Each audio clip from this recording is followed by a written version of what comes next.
Hi there, this is your host Marco Adda, and welcome to In the Mouth of the Wolf podcast, a place where we explore at the age of humanity, animality, and the living world. This is a place where different disciplines meet, where researchers and practitioners come together to help us understand how humans, animals, and the planet coexist. Join us as we explore life across species and beyond. So step with me into the wolf's mouth, not a place of fear, but a place of curiosity and wonder. And now let's listen our intro and then move on with our guest.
In this very special episode, we are going to have Marc Bekoff.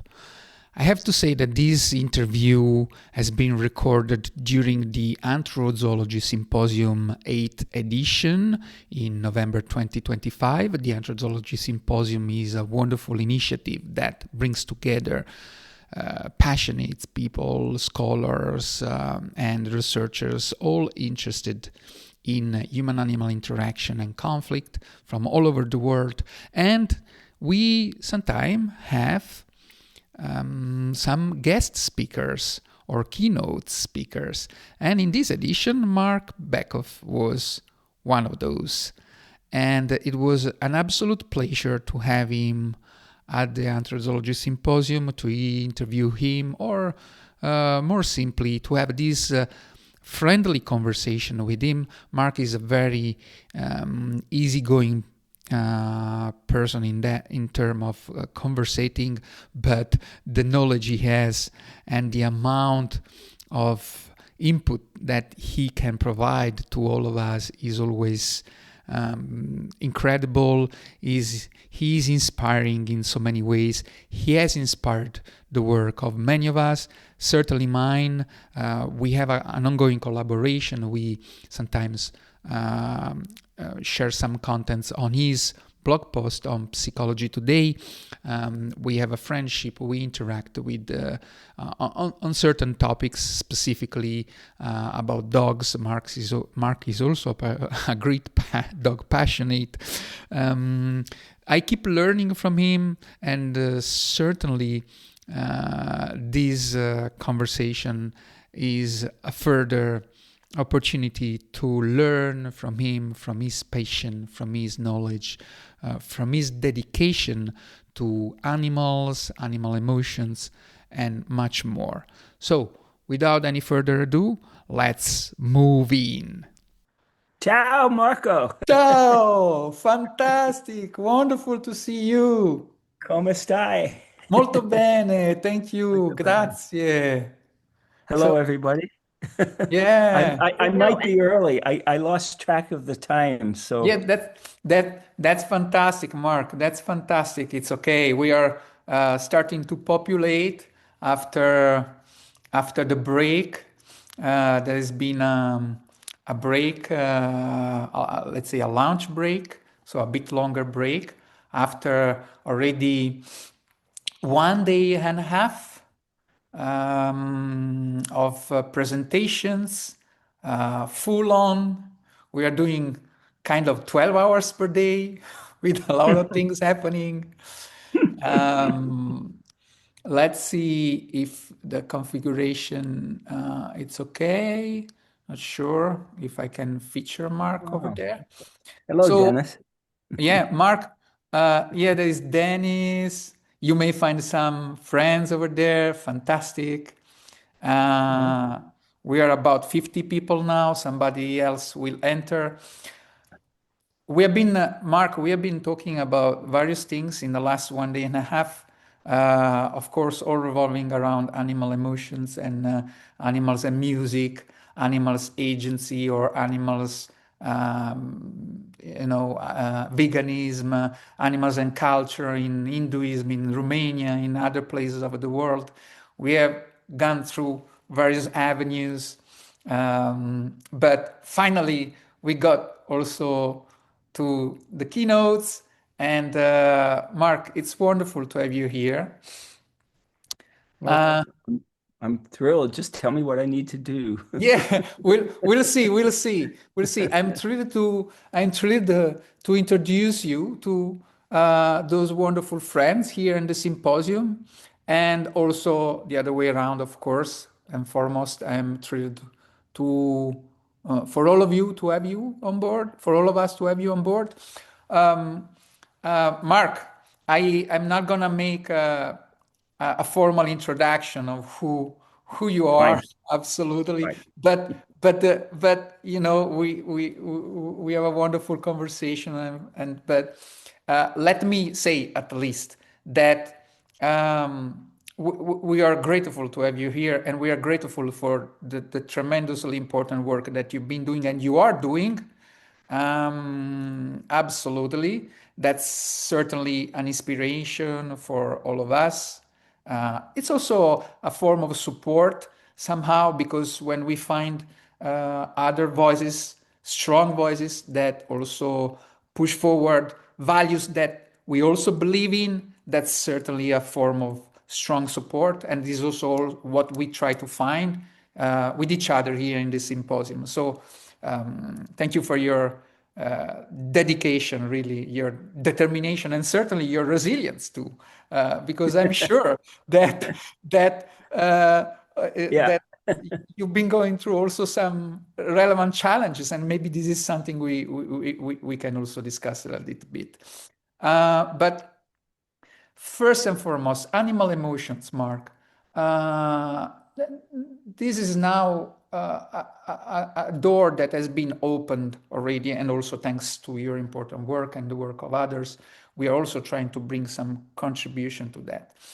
But that's not the case. That wasn't the case some time ago, right? That was in some cases maybe a taboo. It was receiving some pushback. What it meant to introduce and to strive and to put your effort into this topic at some point, back in the Mhm. days, what In can the we also days, share yeah. in, The in dark ages, the yeah. dark ages. Yeah. Would we start from this? What do you think? Sure.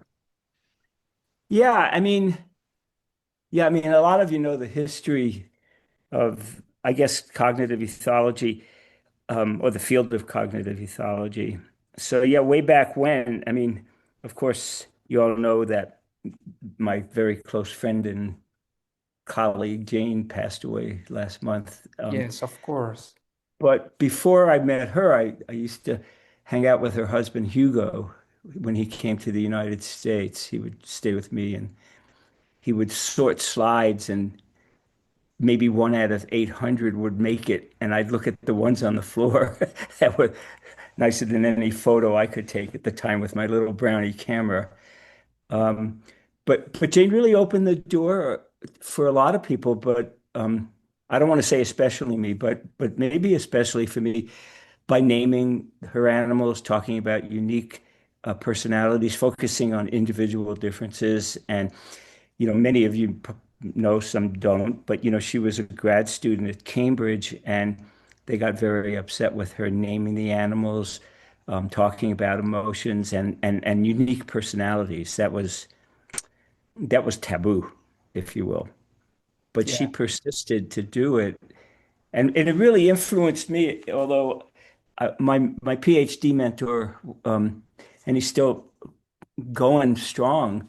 Michael Fox was also in that camp. So he was had a PhD in psychology. He was a veterinarian, and he was very open to naming the animals, talking about their emotional states.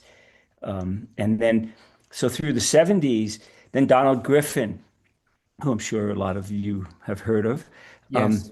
he wrote a book called The Question of Animal Awareness that was published in 1976. And he's an award-winning scientist, national member of the National Academy of Sciences, and he also discovered echolocation in bats when he was an undergraduate at Harvard by basically stringing guitar strings across his dorm room and noticing that the bats avoided the strings.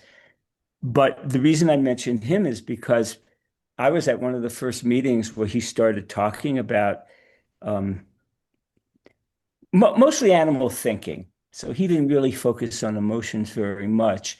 Um, and I met him way back when, and we became really good friends. And the resistance was unbelievable. I mean, I know I've written it in some places where at one of the first meetings where he was talking about animal consciousness and animal awareness, people thought he was senile. I mean, people were really not nice. And it was also at the time when, right after E.O. Wilson published his book, Sociobiology, I mean, it was a really hot area, a hot time, if you will, Yeah. historically, because people were really upset with sociobiology. Um, they were really upset that somebody of the well, the status of both of them, Ed Wilson and Don Griffin, were writing about things that they would rather not even pay attention to. A lot of the motivations back then was the strong influence of Skinner. A lot of the motivation back then was because people were torturing animals like Harry Harlow and all the other crazy people. And they were afraid that recognizing animal emotions, animal feelings, even animal intelligence, which of course is somewhat related to animal emotions, but really, dumb animals don't, quote, dumb animals don't suffer less than, quote, smart animals. So there was a lot of resistance. But personally, I just decided that when people, and I still say this when people say, well, how do you know dogs like to play or something, like, or they don't like having electrodes stuck in their brains? I just say, go to a dog park. I mean, just go watch these animals. And so the tradition of ethology was really well developed due to Tinbergen, Lorenz, and Carl von Frisch, who won the Nobel Prize in the category physiology and behavior, which really set people off. I mean, they couldn't believe that people who, quote, just watched animals would win the Nobel Prize. So that it was a really hot time. It was actually in the late 70s, the whole field of behavioral ecology unfolded. I mean, there there was no field. I mean, people were doing the research. I was doing field work in behavioral ecology. I'd done work in Antarctica on Adelie penguins and was in the middle of a long-term research project studying wild coyotes in the Grand Teton National Park out Yes. in near Jackson, Wyoming. Yeah. So I just decided that these people were nuts to think that animals didn't have rich and deep emotional lives, that they weren't sentient.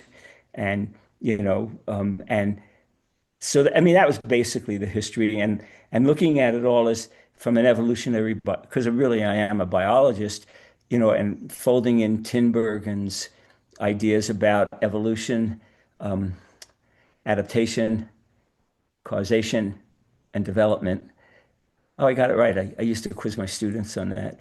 Yeah. And asking questions in those arenas about looking at behavior as a phenotype, which was one of Conrad Lorenz's major Hmm. contributions, that it was something that natural selection could operate on. So looking at emotions and cognition, intelligence as adaptations, if you will, evolved, I Yeah. guess, evolved phenotypes. Yeah. And then we just kept at it. I mean, and then some years later, I met Jane and we really hit it off. And I mean, we just decided that people. I mean, there's very few people today who deny that animals have emotions. They if they or have feelings, because the word sentience is really popping up a lot now. Yeah. A lot of people had no idea. A lot of people would confuse the word ontology with ontology. And maybe there's philosophers here. I have no idea what ontology means, although I've had the luxury of working with people like Dale Jameson and Colin Allen and other philosophers. And every time they try to just tell me what these terms mean, I just usually tell them, let's just go get a beer and let's not worry about it all. Um, Yeah, I but mean, yeah, yeah, go ahead, no, go ahead, go ahead. no, I was going to say, so that's where we've arrived today. I mean, I think if you plotted something on a Y and an X axis of, the number or percentage of people who think now versus back then that animals don't have emotions or they're only behaving as if they have emotions, as if they're sentient. I mean, it's a steep curve down. And frankly, the whole criticism of, oh, you're just being anthropomorphic. I mean, years ago, I stopped talking about that in my animal behavior class. It's useless. I Mhm. mean, of course we are.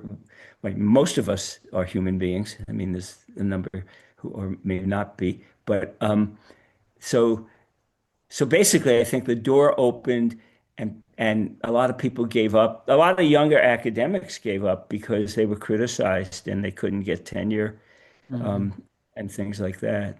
So Yeah. that's why, yeah. But you decided, and despite all of those, despite the terrain wasn't favorable, let's say, you decided to go full, all in with All in. to go all in is we were playing a poker match. This would be called all in, right? You went all in with this, and that determined also your trajectory, your life, your dedication to it. Well, I mean, I was just astounded that anybody who hung out with non-humans. I mean, I agree back then maybe people weren't sure about lobsters and ants, although the whole field of insect sentience is rapidly Yeah. exploding now. But I mean, when people would question whether, let's just focus on mammals, you could go to birds and fishes too. Mhm. Um, I, I just thought it was dumb. I mean, I just thought you really you really make these arguments, but then I really did learn that a lot of it was motivated because it was totally anthropocentric. It was speciesist. But a Yeah. lot of people back then, and it was I'm not on social media, but there was no social media back then. People could say things and it wouldn't spread through the world virally in a millisecond. True. But I think what it was that by denying, by denying or really considering seriously that non-humans, let's just say mammals now, didn't have emotions, it opened the door for them to torture them in experiments. I mean, there's still horrific stuff going on. At Harvard, they're Absolutely. still showing the eyes shut of young monkeys to learn how that affects their behavior. I mean, excuse me? I mean, seriously. But, if you look at the trajectory, you had Harlow, you had Stephen Suomi, you had a lot of people just doing, I mean, unbelievable things to non-human animals. So it was a good excuse. Yeah. Yeah. So it seems, Mark, it seems that, there has been done so much effort to support the idea of animal emotions and prove it also in so many ways. But it's almost like we start from the opposite perspective. It's more than do animal have emotion? It seems like we are question. Our question is why on earth you would deny it? Why on earth you would not say that animals do have an emotion, right? Why on earth they would not have emotion, right? It seems that we start more from this question, right? And Hmm. Hmm. this is what I wonder. I mean, why we have those two possibilities, those two opposite questions, and the one which prevailed is the one that we need to prove for animals to have emotions for that to be approved and recognized. Why that? Do you think is something embedded in human being? Do you think is the conditioning of strong science of a certain type of approach? Why on earth actually we didn't start at some point from the opposite direction? So the core Hmm. is animal have emotions, and just in case you don't believe animals have emotions, you should prove it, right? Not the person should prove it, right? The other way around. This is what I'm wondering sometimes. Yeah. Yeah. I mean, we used to always say, well, prove they don't, basically. Yeah, I mean, cutting through the long arguments. I think it's because a lot of humans don't realize, and researchers too, that they're really speciesist. They don't realize that they're speciesist. A lot of it is because a lot of the people weren't trained to think, if you will, evolutionarily. I mean, there's a really distinct difference between, I mean, classically, now I don't know because I don't really pay much attention to it, between, say, ethology and comparative psychology. You know, yeah, um, there was a paper published by Frank Beach, who was a really well-known, I guess, comparative psychology. It was called something like "The Snark Was a Bojum." I never understood the title, but you would just look at the comparisons people would make among animals who were vastly different taxonomically, unrelated, and so it may be the data might have been interesting, but they were pretty meaningless in terms of from an evolutionary point of view. But once again, I think that when you begin to think of behavior as a phenotype or as an adaptation, you begin to ask the question, why did emotions and sentience, evolve, not if it has evolved. yeah, But the strong, the whole the strength of behaviorism, Skinnerian type of things. yeah. Um, yeah. Yeah, Um, this links to what you just said. If somebody doesn't believe that animals have have emotions, or let's stay on mammals now, just go to a dog park. And I know you use that often in your writings, in your blog. And it's straight and clear, right? So if we are open, we observe with a certain degree of openness and curiosity and attention, not just for dogs, it also goes with cats and any other species. mhm, mhm, We we can connect at some point, at least, to believe directly or indirectly, even though we don't recognize specifically certain emotions, which or certain behaviors, but we can feel that something is moving there at an emotional level, right? mhm, mhm. I know you're a great supporter of this idea, aren't you? Which Yeah, which idea?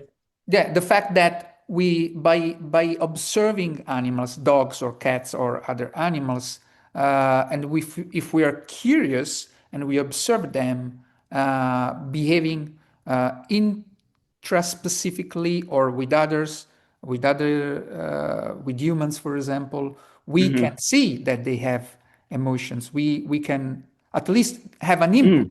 start to believe that, start to catch some elements of their emotions. Then, of course, we need to go deeper into it and study it and so forth, right? And yet, people push that possibility back.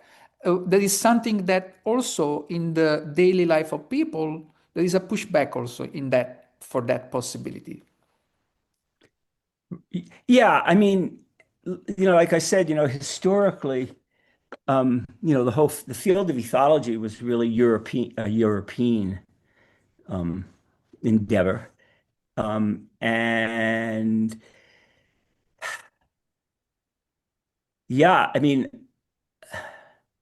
yeah, there was a lot. Yeah, I'm only laughing. There was a lot of pushback back then, much less now. But I mean, the whole basis of ethology is just really careful observation and description. I mean, that's really what it comes down to. Um, Mhm. and and a lot of this stuff was, I think, motivated by the publisher Parish atmosphere. Mhm. I mean, I remember people saying, well, your field work is uncontrolled, but they ignored the fact that their lab work was over controlled.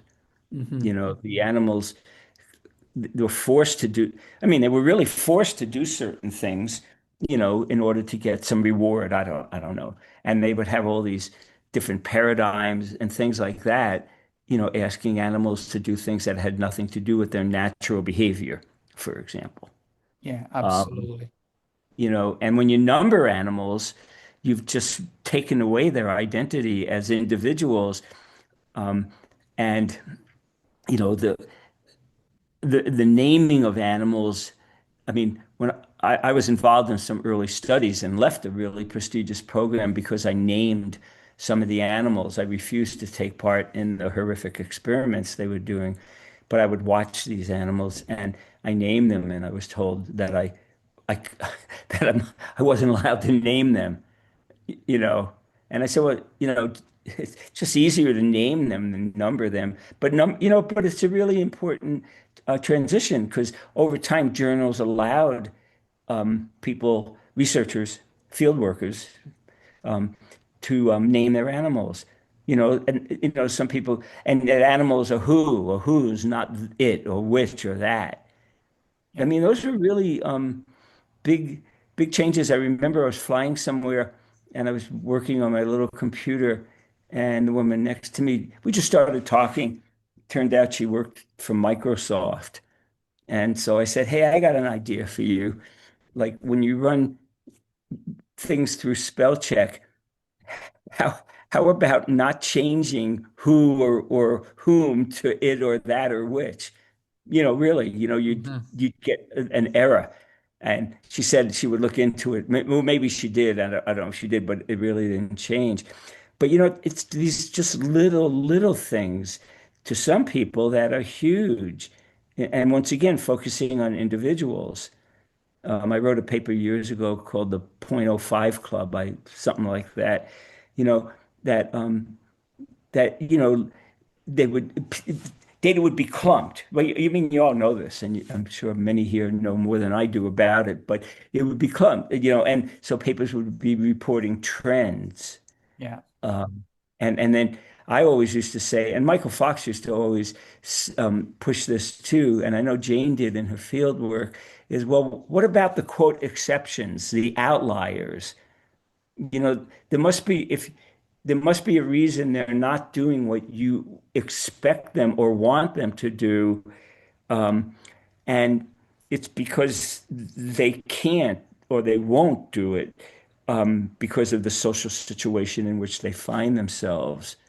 And I mean, when I traveled a lot, I went to, a lot of different places and took part in, um, a lot of studies of like captive, well, they're captive. I mean, dog experiments where people bring their dogs in, and I'm not saying the research was bad at all. I think the research was really well controlled and stuff like that. But people would wonder, well, why is this lab finding this and this lab didn't find this, blah, blah, blah, blah, blah. And different dogs, different experimenters, different reward systems. I mean, just a different Umwelt, if you will. Yeah. So it didn't mean that the research done here was better than the research done there, where they didn't get the same results. It was just because they're just different situations. But the argument that field work was uncontrolled and their work was so controlled, is I used to say, well, you're just controlling who the animal is right out of the equation. I mean, you're asking them to do things. Maybe they wouldn't want, maybe they don't want to do it, And I had a couple of primate researchers tell me over the years that one of the reasons that they really believed that some work on captive primates, where the animals wouldn't do something or didn't do something, was because they were bored after a while. They just, Mhm. so that so the reason I'm going off on this is because the argument that field work is uncontrolled and lab work is highly controlled, and therefore lab work is better, is just absurd. I mean, there's good field work out there. I mean, we followed identified individuals over years. We knew genetic relationships. It's harder to do the field work. I mean, I remember when I came back from Antarctica, and people would say, "All those penguins, they're all the same. They do the." No, no, no, no. If you spend enough time watching these penguins, yeah, they sort of look the same, but then they really don't look the same. Yeah. And there were phenomenal differences in personalities. And one story that I actually wrote it up recently, but I had written back then, was these little Adelie penguins would steal rocks from other animals' creches or nests. And they were the bold ones. They would just run in, steal a rock, take off, get chased. They do run, in this very awkward way, and they trip over rocks. And then there were some who would really just sit there and look like you might if you wanted to steal, someone's food off their plate. And they would really take care, they would really see what's going on. And the second that, say, a penguin, it was hard to, male or female, but the second one of the penguin on the nest would turn around, the other one would walk over slowly, grab a rock, stand up, look all around, and walk away as if they had done nothing. Okay? I mean, those are powerful observations. And so once again, early on, and then, just when I started doing early in the field work, I mean, we were out for 8.5 years. I think there was someone in the field 99% of the number of days in 8.5 years, because I had a full-time postdoc up there. And I remember the very first time these young coyotes came out of their den when they were like 21 days of age. Same hole, same parents, and vast differences at that age in their personalities. Shy ones, bold ones, some who we would wish well, but really obnoxious ones. And I've seen the same in wild foxes and wild wolves, and I'm sure some people have seen it in their animals. So once again, the reason these stories, I mean, if you just take the time to watch, ethology is all about patience, watching them.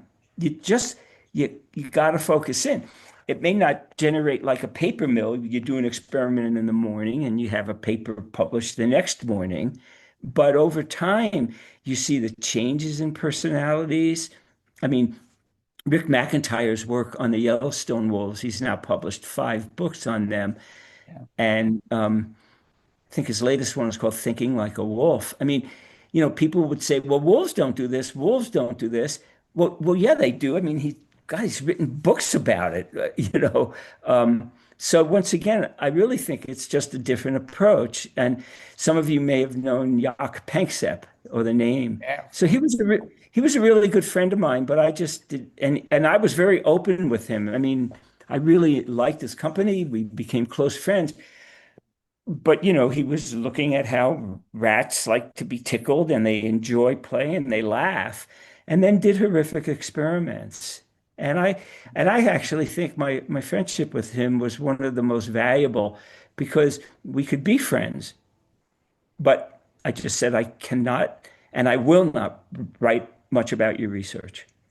And that's not a personal quote attack on him. If you knew him, he was a great guy. It was just like I said, these animals enjoy being tickled. They have fun. You write about this. You use the words, and then you do horrible things to them. I decided I'm not gonna go there. maybe I would have years ago a little more than now.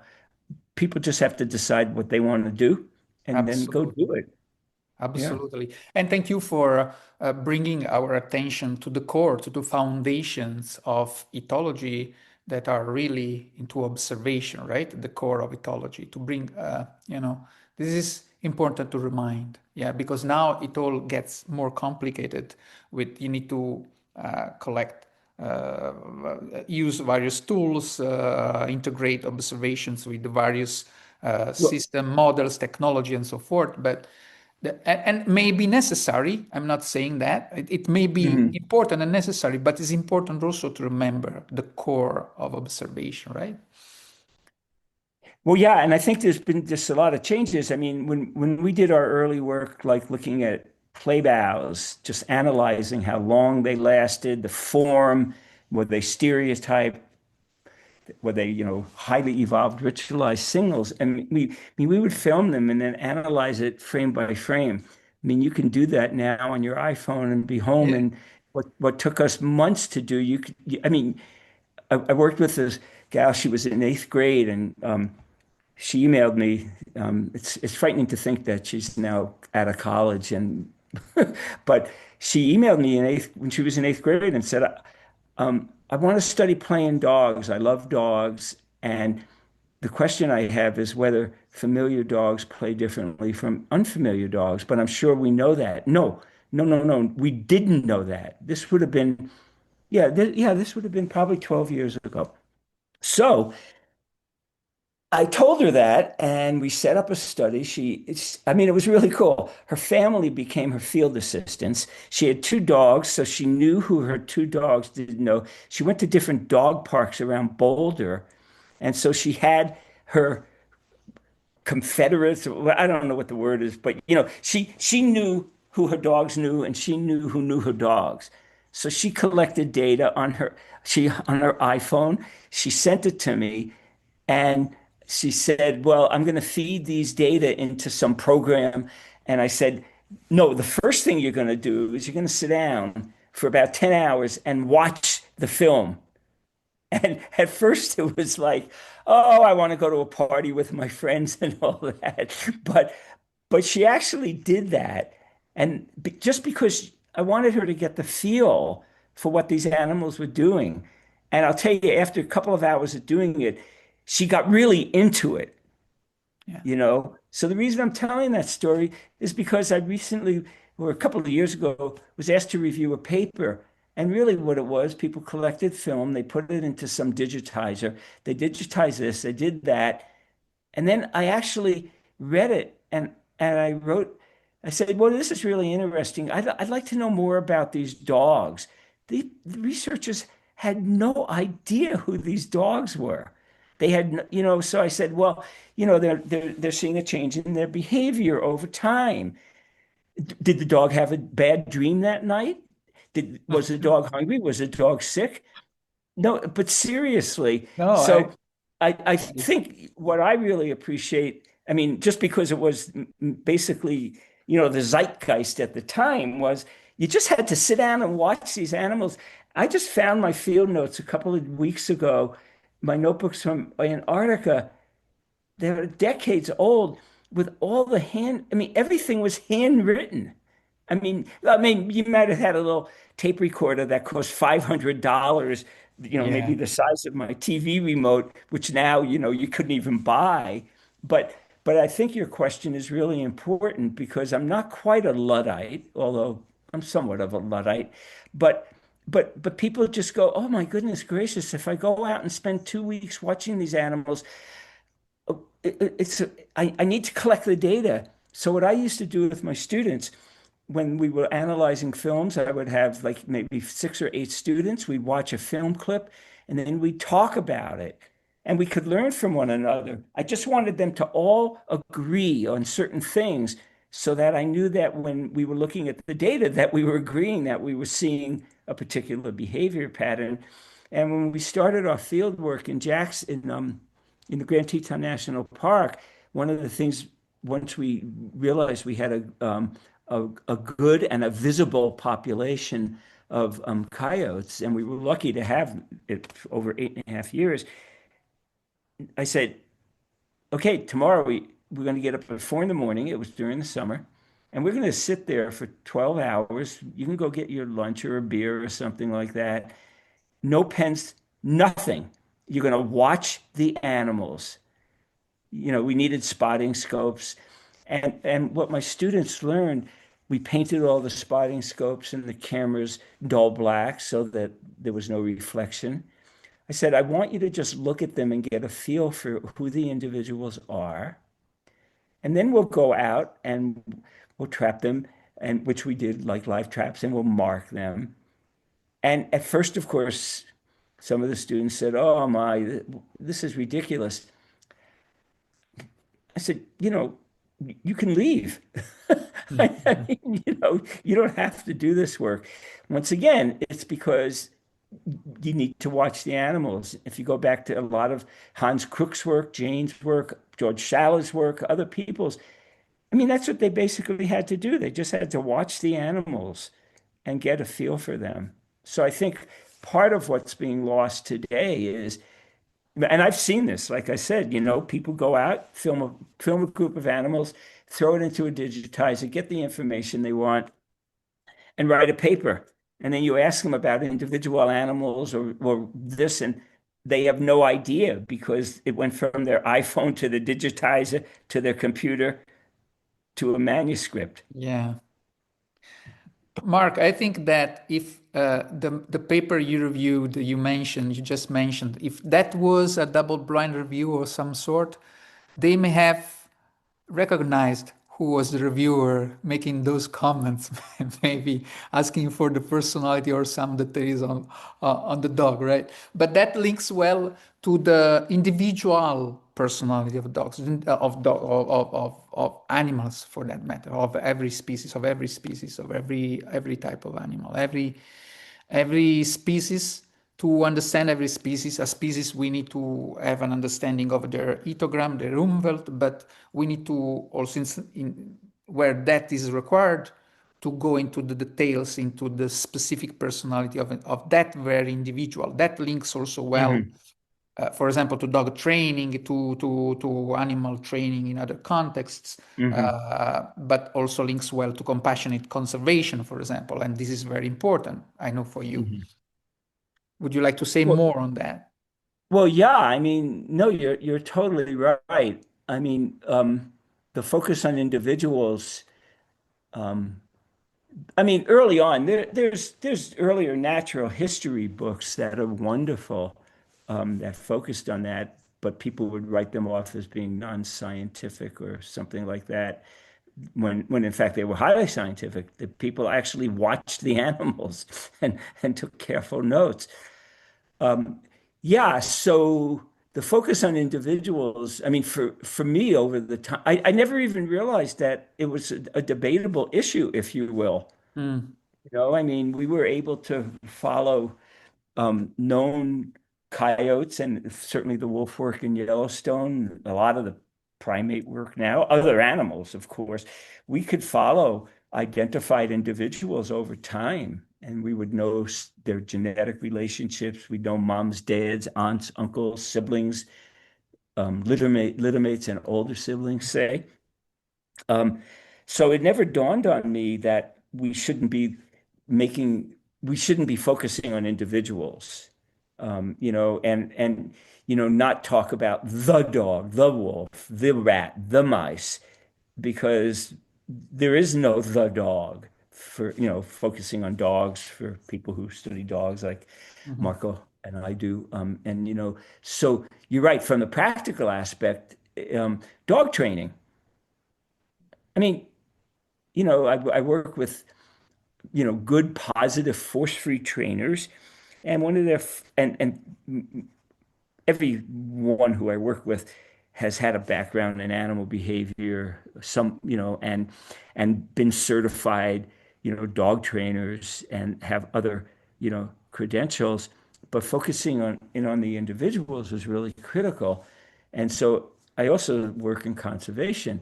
So when the field of compassionate conservation began to develop, It really was focusing on there's a number of basic principles of it. One is first, no harm. The second is that the life of every individual matters.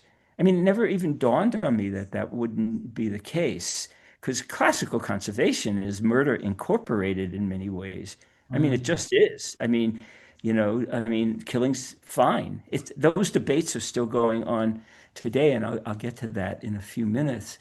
Um, and so for years, I've written a bunch of books and worked closely with a woman, Jessica Pierce, who's a philosopher, and so, oh God, it's scary to think that it was about 12 years ago we started talking about individuality. We just started talking about ethology.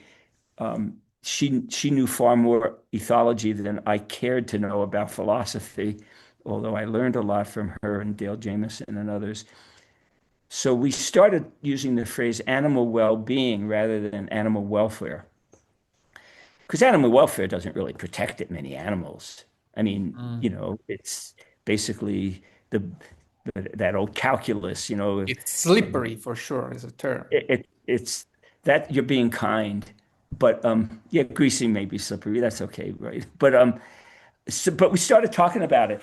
So we wrote a book called The Animal's Agenda, and that whole book was motivated by replacing the science of animal welfare with, if you will, the science of animal well-being, to draw the distinction that the life of every individual matters. Yeah. And it was at the same time, I mean, it was totally, I don't believe in coincidences, but certainly they were synchronous. The field of compassionate conservation was emerging. And Dale Jamieson and I had written some papers back in the early 90s. One had the phrase reflective ethology in the title. I think people like Marion Dawkins were horrified by it. I mean, seriously, I'm not picking on her personally, but, just they were horrified by talking about reflective ethology. Somebody said, is that like looking in the mirror at yourself? So I said, no, it's reflective ethology, not reflective ethologist. And we started focusing in on the value of individuals.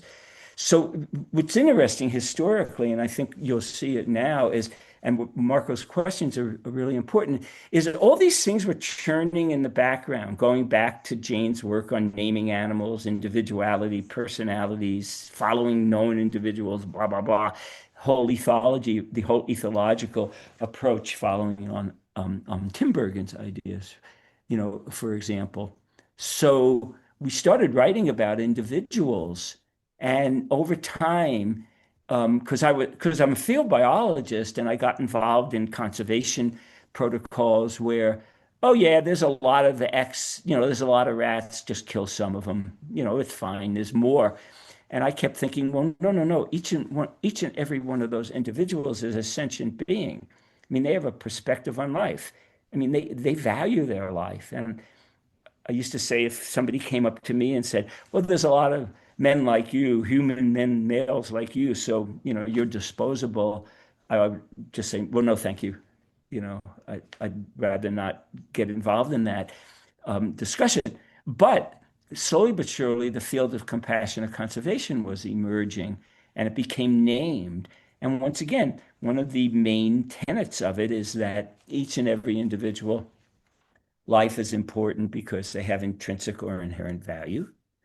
Yeah. Um, and you just can't go kill members of one species to save or help members of the same or other species. And the very the one of the I think it was really the first meeting on compassionate conservation was held in late August into early September 2010. And it it it brought together people in all different fields. Um, but it was really a remarkable meeting. There were people there on all sides of the fence, if you will. Um, there were people there who were very, very uncomfortable about compassionate conservation. I remember the very first breakfast I went to. I knew a lot of the people there, but I didn't know there were a lot I didn't know. And we sat down and ate. And one of them just said, I mean, I'm just saying, I've been vegan for years, and one of them just sat down and looked at what I was eating and said, this whole compassionate conservation game, that's what he called it, it's just a bunch of vegan radicals. So I'm not a very argumentative person. I didn't say a word, and he got really uncomfortable. He started doing displacement behaviors like non-humans do because he felt uncomfortable. And somebody said, "Do you have something to say about that?" And I said, "About what?" Mhm. And well, I wasn't trying to be an ass. I was just thinking, well, no, no, no. There's a lot of really good conservation biologists here, who aren't vegan, who aren't animal rights activists.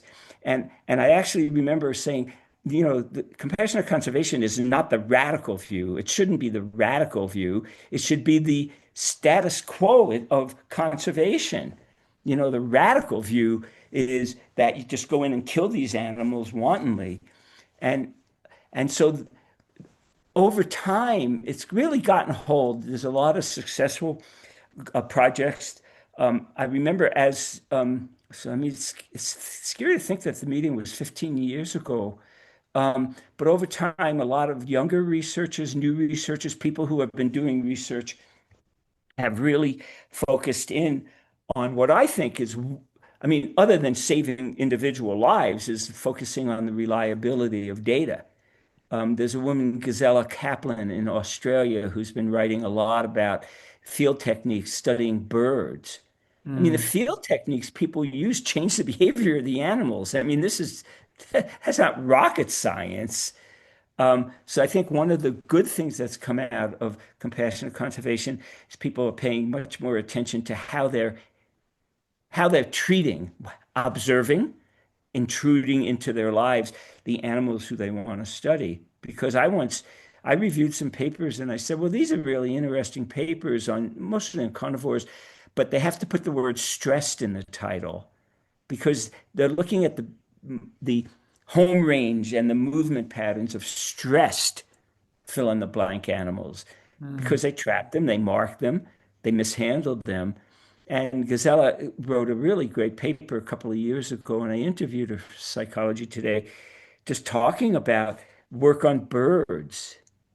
And it's really opened the door to, okay, I prefer not to kill animals and otherwise, harm them. But you could also look at it from the reliability of the data. And um, I know I wrote a paper and I really can't find it now because it was probably before there was a computer, but maybe not that long ago. But I summarized 40 different studies and showed very clearly. And once again, it's not meant to be insulting or critical because people didn't even think about it then. But you mark animals, you trap animals, you treat them as individuals in one way or another, and it changes their behavior. So people are studying the home range or movement patterns of trapped rodents, for Mhm. example. Um, but once again, the blending of focusing on individuals and right on the ground, I mean, literally today, and I mean Friday, whatever the date is, that is July, no, November 7th. I mean, in Colorado, we brought wolves in 2 years ago, well, about 22 months ago. And wolves are getting killed in the name of other wolves. And the Colorado Parks and Wildlife they demolished a pack of wolves who formed from the first 10 who were released into Colorado in December 2023 because they were eating cows and sheep. Of course they were. I mean, they're prudent predators. I mean, if someone wants to cook me a meal, that's fine. I'll eat it. I mean, and these are easy prey. The reason I'm saying that is right now, I mean, this week, the same argument goes on. No, you can't be killing these wolves. They demolished the first pack of wolves. I mean, the chances that any of those wolves from the first 10 would form a pack and a family with a mother and a father and their children was so low, and they did it. And then CPW came in and killed them. So once again, people say, well, this is all academic. No, it's not. It's right in my backyard in Colorado that they are killing wolves for being wolves. Okay.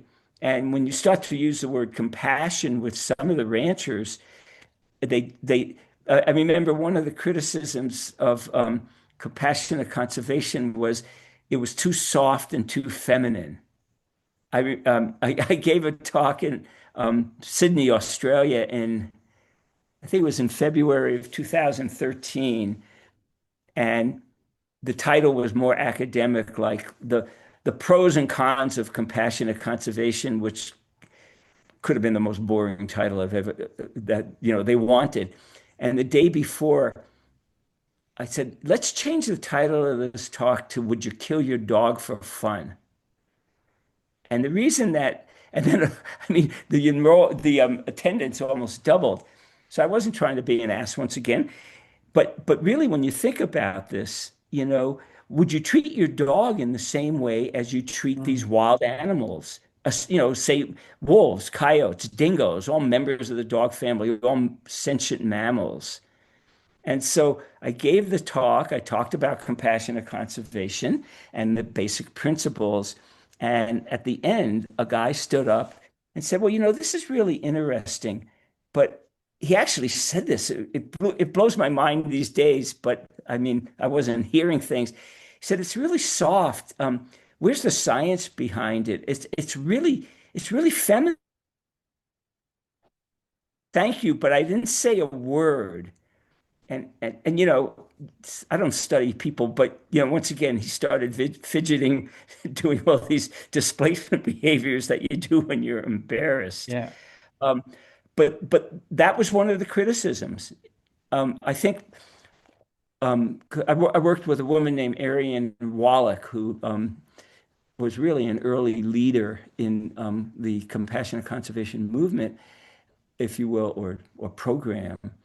Um, but once again, with patients, it's really taken time where you can see you don't have to harm animals to help other members of their or other species. And right now, there's debates going on all over the world about killing wolves. In the States, it's what is it, killing barred owls to save snowy owls. I get mixed up on the species. Um, you know, um, and one of the things about compassionate conservation is it's just telling people it's just wrong to do this. I mean, I don't care if there's 10 million brown rats. It's just wrong to kill 1,000 of them because there's so many other members of their species. Anyway, Thank you, you thank got you. it. This was brilliant, Mark. And uh, you've been mentioning here and there about uh, unavoidably Jane Goodall, and uh, she just left her body recently, and I would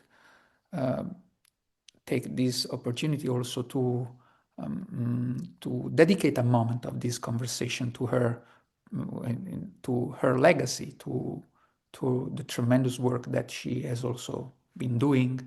Is there any anecdote? Jane was important to you. You've been sharing a lot of things. Is there any anecdote that you want to share to celebrate her somehow? Well, here it is. I don't know if it's seeable because We see you in a Italian car or in a truck or something with the car with the no it's Jane no, with the that's dog. Jane It's Jane with the dog. Yeah, it's Jane with the yeah. dog. So we did a book for Jane when she Yeah, turned 90. It was a special surprise book. I'm not trying to push the book just so you'll buy it, but I think it's worth. So we did this book, and it was a surprise book. We did one called The Jane Effect when she turned 80. I mean, she was really a close friend of mine, and I I know. I could fill an hour with stories about her, which she wouldn't mind at all if she was still with us, and I think she still is with me for sure. Um, but this, first of all, she was a great scientist, really analytical. Her book, The Chimpanzees of Gombe, is, people say, oh, yeah, but, she was just this radical conservationist. And what do you Mm. think? I don't even answer questions like that. I mean, it's just dumb to say. Um, she was a great scientist. She had a wicked sense of humor. She used to complain that people there was an article, I think it was in The Guardian, where she just complained that people didn't realize that she had a just a great sense of humor. Um, what else? Well, I mean, personally, we both really like single malt scotch. So I have to tell you, over the years, we consumed, and That's good to hear. she would have no she wouldn't, I mean, even when she was with us in her body on the earth, I mean, yeah, I mean, there was an article in the New York Times that had something about her glass of scotch in the title, actually. But just really an amazing woman to work with, and really a really keen observer of animals. I mean, if you just, I don't know, you just go back and read her. Well, I mean, it's a lot of it's summarized in her book, The Chimpanzee's Agamben, that was written 39 years ago. So the reason I'm saying this, the criticisms that she was, oh, just some blonde, good-looking lady going out into the field and making chimpanzees popular. No, no, no, no. I mean, her notes were really, they were very detailed, and the papers and books I wrote with her were great. And I was just actually putting together a bunch of faxes from her, and one of them starts off. She wasn't on email when we started writing the 10 Trusts. So we would fax and talk on the phone all the time. I finally said, Jane, you got to get on email. The people in her office were typing the manuscript. And one fax, because I just got them out and I had to get them, fixed up so you could read them. It started out, she would always write to me and my dog Jethro. So she would write, "Hi, Mark and Jethro." And Jethro's nickname was Jay. And the facts that I was just playing with it this morning, and some of you have met Mary Lewis. Mary traveled with Jane all over the world, and I was just putting together a bunch of faxes. And one fax just started, "Dear Mark and Jay, oh dear, it's her again. I'm sorry," and basically went on to saying, basically, "I hope I didn't torture your words, blah, blah, blah, blah, blah. Hey ho, love Jane." And the reason I say that is because really that was one of the things she had just had a really great sense of humor, and a hard worker.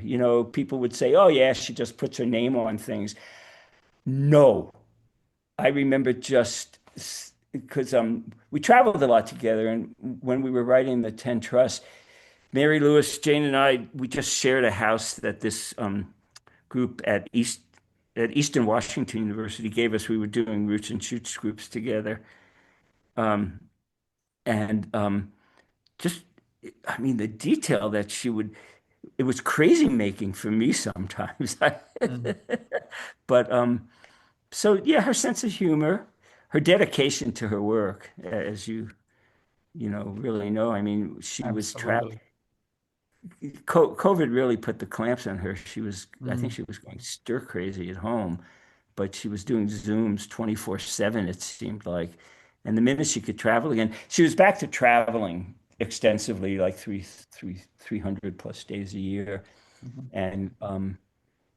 And she was just, oh yeah. And so we have a kids book coming out in about 14 months, which is lovely. So we had just about 2 months ago, um, we agreed on the text. Um, you know, if anybody here has done kids book, they're the hardest books in the world to do.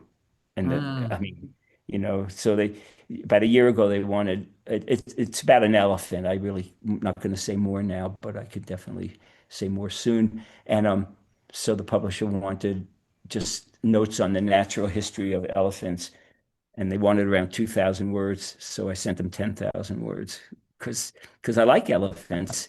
And I got a lot of good input from Cynthia Moss and Joyce Poole and Ian Douglas Hamilton, other, really good elephant researchers. So we took that, and then they had to boil it down, lay the book out. And at each and every step, they would send us the information. And I worked out a great way while Jane was traveling. I mean, we Zoomed and sometimes talked on the phone. I would send her what I liked in blue and the stuff I didn't like in red. And some of her emails would come back blue. I mean, that was it. It was just, there was nothing else. Blue loved Jane from wherever she was in the world.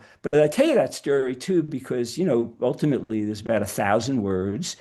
And once again, it was just meticulous. I would say, what do you think about this? And so the book is really it's about a young elephant who loses his mother and father. Do humans kill him basically because Mhm. the elephants were trying to live elephant lives. Um, but but I use that as an example where every step of the way, I mean, literally every step of the way, I would send her stuff and she would, get right on it. And what happened was I knew she was traveling, and on the Tuesday before she passed away, we got the first preliminary artwork. I mean, kids' books take a long time, and I sent it on to her and Mary Lewis and the woman who was traveling with her, fully expecting to work with her the next morning. And I'm a cyclist. I was out on a long ride. I didn't hear from Jane. I wasn't worried about it. I knew she had just been in Mexico. She was staying in LA. And then when I stopped to eat a candy bar, I had like phone calls and texts. So I learned that she had passed away on a bike ride. um, and so I miss her. So last week I rode 91 and a half kilometers to celebrate the 91 and a half years she was on the planet. Almost, almost to the minute, actually, if you take into account the number of different days there are in different months. Um, so, yeah, it's really hard. I mean, there's just no other word. I mean, she's still around, I can tell you that. Um, For and, sure. and stuff. Very, very powerful woman. There's just, well, you all know that, but the stories about her sense of humor and when I look at the old letters, um, I I find and relevant to this, I will share this because I think it's really interesting. I don't, yeah, you won't be able to see it, but I can send it to people. So in July of 2000. Yeah, it was the 40th anniversary of research at Gombe. She had gone there in 1960. So she wrote me this postcard. She was at the Kilimanjaro airport. Her plane was delayed, and she had just been to a conservation meeting. I actually, thanks for listening to this because I just put something together now that I had not put together.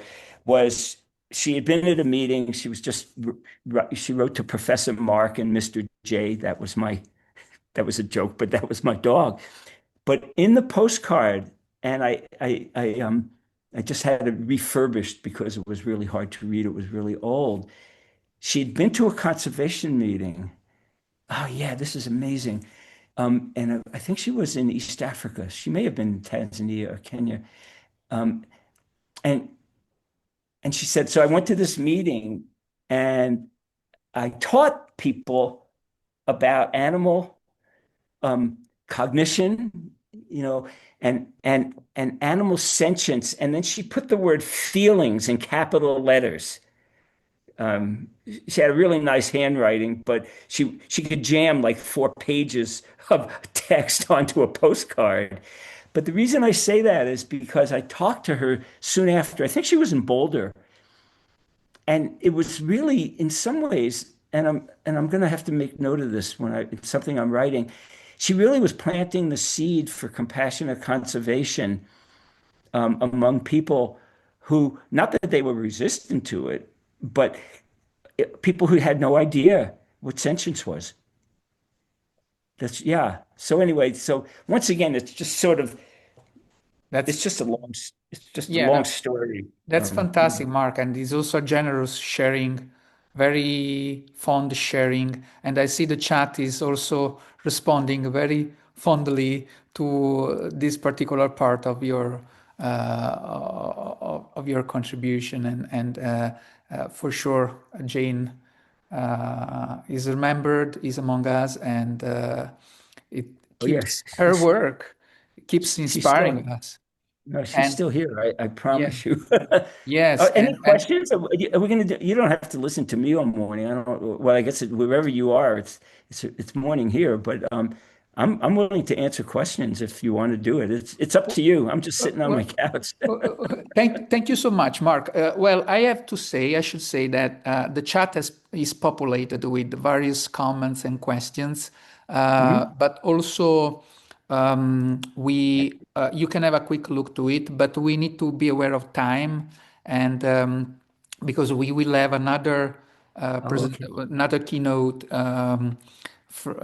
in 10 minutes, so we will need to wrap it up anyway. So I can make Okay. sure that you receive all of those comments and questions, Oh, so we can somehow find a way to continue the conversation. Something is sure, it's certain that we need more time with you, that next time we will need to set a couple of hours just to make sure, even a bit more, just to make sure to have more time to share and conversate.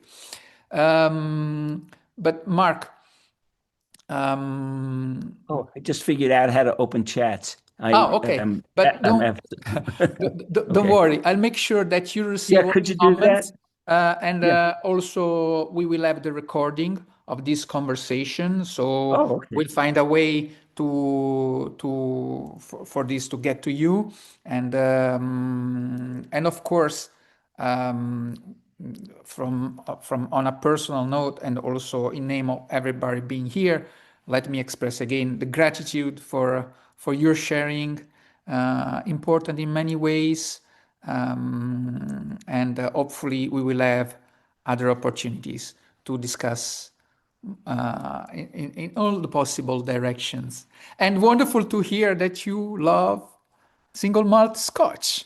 This is a wonderful idea for a drink at some point. Yeah.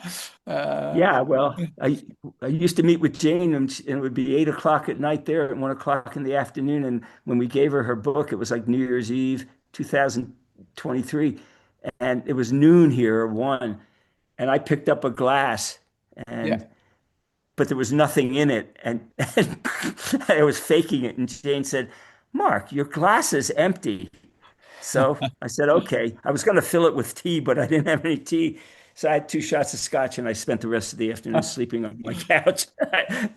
But anyway, thank you all. Email me if you have any questions. No, I really am honored to thank you for listening to me. I didn't realize until a couple of days ago. Yeah, I just become speechless about Jane and revisiting ethology. So thank you all for your patience and your time. And if you're in wherever you are, have a great rest of the day. And grazie mille, Marco. Grazie mille, Mark.